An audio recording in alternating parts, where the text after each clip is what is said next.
What up, you two? Welcome back to the Knicks Cave. I'm Jan, a Knicks fan, your host, and let's get right into it. But before we do, don't forget to hit that like button. Don't forget to subscribe. Leave a comment. You want to know when the next video going to drop.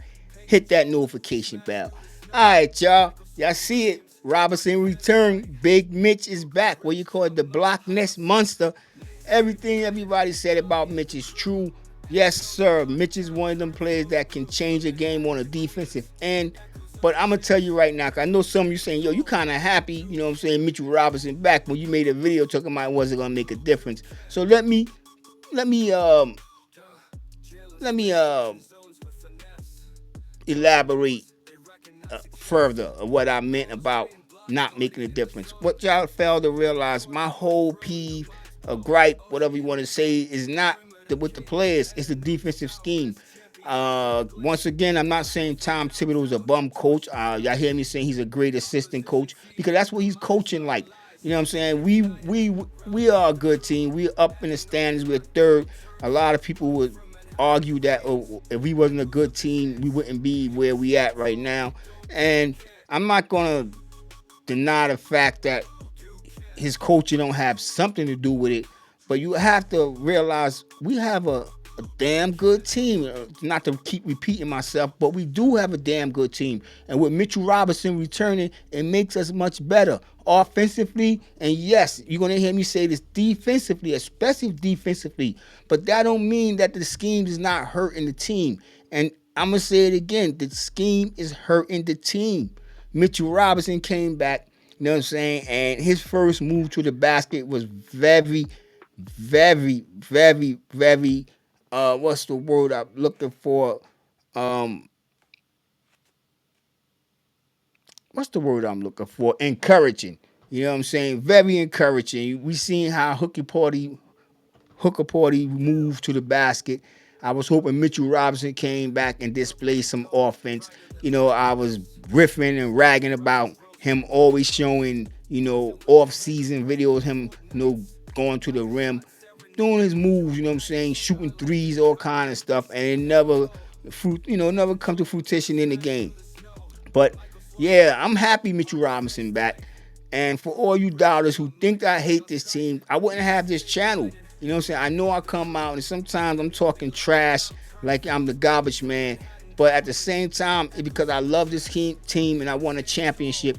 And what's wrong with little criticism? You know what I'm saying? Constructive criticism. I know Tibbs is not hearing me, but I know y'all are. You know what I'm saying? And some of y'all, majority of y'all that hit my channel and hit me up in the comments, feel the same way that I do. So I'm not just out here ragging and running my mouth, you know what I'm saying? Because y'all see what I see. It's the defense, you know what I'm saying? It's one of the problems, you know what I'm saying? I'm not changing the subject, but what makes me mad sometimes, and I know the Knicks have a good percentages when it comes to challenging plays, but there's a lot of plays I think Tibbs let go and I think changed the momentum of the game. You know what I'm saying? But once again, I'm not saying he's a bad coach. Y'all heard me say he's a great coach, assistant coach, a super assistant coach. I just want to see him make the adjustments, play the young guys, get our rookies prepared for whatever. You know what I'm saying? Get our rookies prepared for whatever. And whatever looking like it might be in the playoffs. But I'm not jinxing the team because everybody's healthy, back at full strength. I know Hooker Party is down. It worries some of you because, because we traded away Jericho Sims. And who do we have if Mitchell Robinson was to get hurt? Who's going to be our backup center? It leads it to Precious Achua, and the Knicks are already small as it is. It's a concern. It's a concern, but Hooker Porty should be back by the time the playoffs start. He's going to be reevaluated in 4 to 5 weeks, and I think he'll be back before that. He's young. You know what I'm saying? And he brings a lot of energy to this team. He still got to slow down, you know what I'm saying? Concentrate on what he's going to do before he do it. Relax when he playing defense. Don't go for every fake. But we seen that with Mitchell Robinson. And a lot of a lot of you might not notice that Hooker Party, scouts, when they was talking about this kid, they was talking about how if he didn't have that injury, because he had an injury before the draft, that he could have went in the top 10 or maybe even a lottery pick. And no, I'm not just talking smack. You know what I'm saying? Y'all can go look him up. I said earlier in the season that I seen him play in Australia, one of the second best league in the world, and he did pretty good. He held his own. All right, with that being said, let's get over to the Grizzlies, y'all. Let's get to the Memphis Grizzlies. Are they a top team? Let's talk about that for a second, because everybody's saying that the New York Knicks having trouble beating the top teams. And what they don't fail to understand, it's the top teams that we got to meet in the playoffs. It's the top team in the East that the Knicks need to beat. And it all comes down to Tom Thibodeau's defense. I'm going to say it again. It all comes down to the scheme. It's if Tom can adjust. Now, I know a lot of you was calling for the New York Knicks to play that big lineup with Mitchell Robinson and Karl Anthony Towns in there together. Now, I'm going to tell you right now, we cannot do that against Boston. I'm letting y'all know right now, we cannot do that against Boston because Boston would kill us. You know what I'm saying? We seen how Towns just use and abuse, not Towns, excuse me, Tatum, use and abuse Towns. So I know Tibbs don't play a man's a lot of trapping and icing or whatever case, but he's going to get caught in that situation where he got to guard Tatum, and Tatum's going to take advantage of that. But I like what Tibbs did with Mitchell Robinson coming in, giving him his minutes. How many minutes did Mitchell Robinson play last night? Hold on for a second here. Let me look at these minutes real quick. Big Mitch. How many minutes Mitchell Robinson played? He played 12 minutes. He had 6 points. 3 for 4, you know what I'm saying? He always been efficient from the field goal, you know what I'm saying? When he got the ball, because he's close to the rim, is a dunk, is a put back, you know what I'm saying? An easy layup for Mitch Robinson. He didn't get to the free throw line. He was a plus 11, you know what I'm saying? What can I say? He had 5 rebounds, 1 assist, no steals. He had no blocks, 1 personal foul, and which is great for Mitchell Robinson. We all know how prone he is to fouls. So I'm not going to lie, it was an encouraging game against what one would say is a top team. But this is what I'm going to tell y'all right now. And some of y'all going to hit me in the comments and say I'm stupid. Some of y'all going to say I'm crazy, especially if you happen to be a Grizzly fan and you come across this channel. The Grizzlies are pretenders. I don't care what nobody say. And the reason I'm going to say that, okay, we look at them in scoring.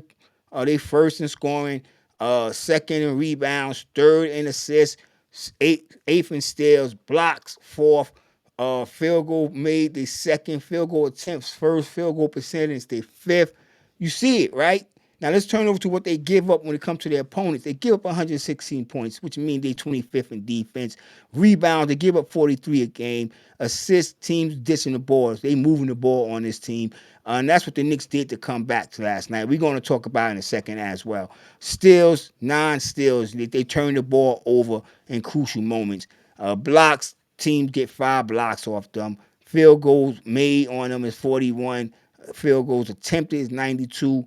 I mean, when you look at the stats, one would say, when you look at the ranking, they look like a top team. But defensively, in my opinion, they are pretenders.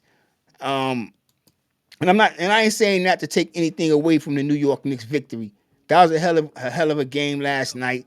One of the first games that the Knicks won when they got outscored in the paint. If you look right here, 74 points for the Grizzlies in the paint to the Knicks 44.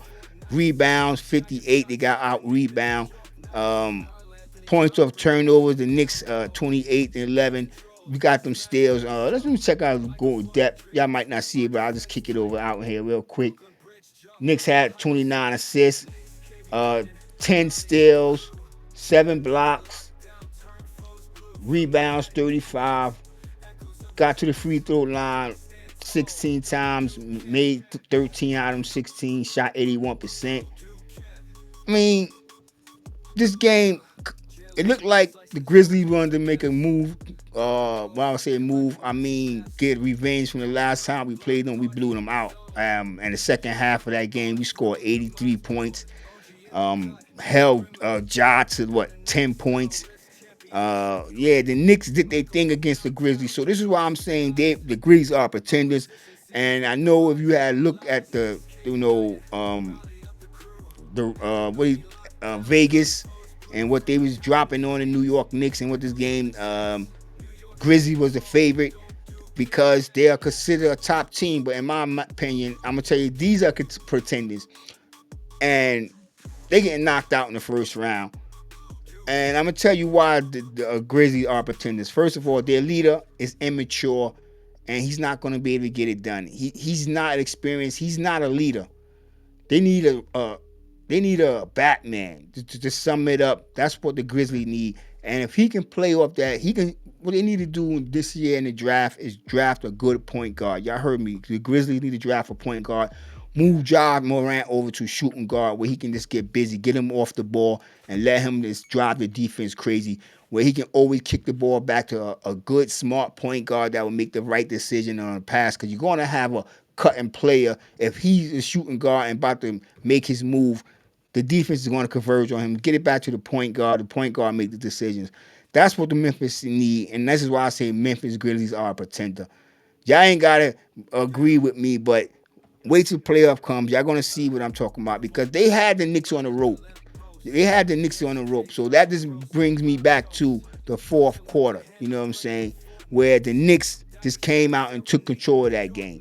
Jalen Brunson got down, and that's another thing. We can't count on Brunson to keep doing this, man. Let's be real. But he's our captain. He's our leader, and he's going to do it. You know what I'm saying? Or he's going to try to do it. But it's going to be nights where he's not going to have it. But that's why I say this team is a real good team. Brunson seemed to starting to understand he got to move the ball more. McBride is coming along. That injury that slowed him down, he's starting to feel like himself. He had a quote last night, you know what I'm saying? Monica McNutt is doing a great, damn good job in replace of Clyde. I don't know if she's permanent, but most likely she will be. You know, Clyde is getting old, so they working on end. He's going to retire. I'm telling you, this probably is Clyde last year, and Monica McNutt, damn good representing. I like the way she break down the game. She's honest, truthful, and direct. You know what I'm saying? So I'm looking forward to seeing her continue to call the games. Back to this fourth quarter. The Knicks just was perfect, almost perfect in that fourth quarter. And this is why I get a little upset. Because this is when people start talking about Tibbs is the best coach. Nah. The Knicks, like I said, was almost perfect, but the Grizzlies started missing shots. Young, like I said, John is a young, inexperienced leader. Couldn't pull his team together, couldn't pull it off. You know what I'm saying? The Knicks was able to sneak in there and get a victory. You know what I'm saying? And what I mean by sneak in and get a victory, we just watch this replay, how Anunoby got that last shot. A lot of y'all been complaining about Bridges and Anunoby. They're not here to score. They're here to stop. And they haven't been doing that with the top teams. That's what everybody wants. Grizzlies had a chance, but Ja couldn't make that shot. But it is what it is. The New York Knicks came out victorious. A lot of y'all saying that this put the Knicks back on top, that the Knicks are back. The Knicks, not say back, but the Knicks are contenders, excuse me. And what do I have to say about that? Are the Knicks contenders or pretenders? And until we beat Boston, until we beat the Cavaliers, we're pretenders. Because see, the definition of pretender is we're going to beat the teams that we're supposed to beat. You know what I'm saying? But are we going to beat the teams that we're not supposed to be able to beat? The teams that everybody don't think we can beat. Are we going to step our game up? And I know y'all heard me say the regular season count, don't get me wrong, but it all boils down to the playoffs and what the Knicks can do in the playoffs. And because this team is a good team, because I'm going to say it right now, and nobody else want to say it, and I know it's going to be like I'm contradicting myself when I say it, but the Knicks are a top team. You know what I'm saying? The Knicks are a top team. So how can they be pretenders? We can't beat our nemesis. You know what I'm saying? We can't beat our nemesis. So let me backtrack from that word pretenders and call us the third tier. Right now, long as Cleveland and Boston is playing the way they playing, busting our butt, the Knicks are the third tier. You got the first string, the second string, and then you got the third string. And everybody else don't matter. But anything can happen in the playoffs. One of them teams, superstars or two superstars, can get hurt, can have a miserable series, lose that series. The Knicks step in, knock off the team that knocked them off. But both of them teams are not going to lose a series. So either one of them teams will come out, whether it be Boston or whether it be the Cavs. If one of them teams don't make it into the second round, the Knicks will be playing one of them. No, because if we go to be Boston, either way, yes, we will. We'll be playing one of them. Excuse me, we will be playing one. No, we wouldn't meet Cleveland into the third round. So hit me in the comments.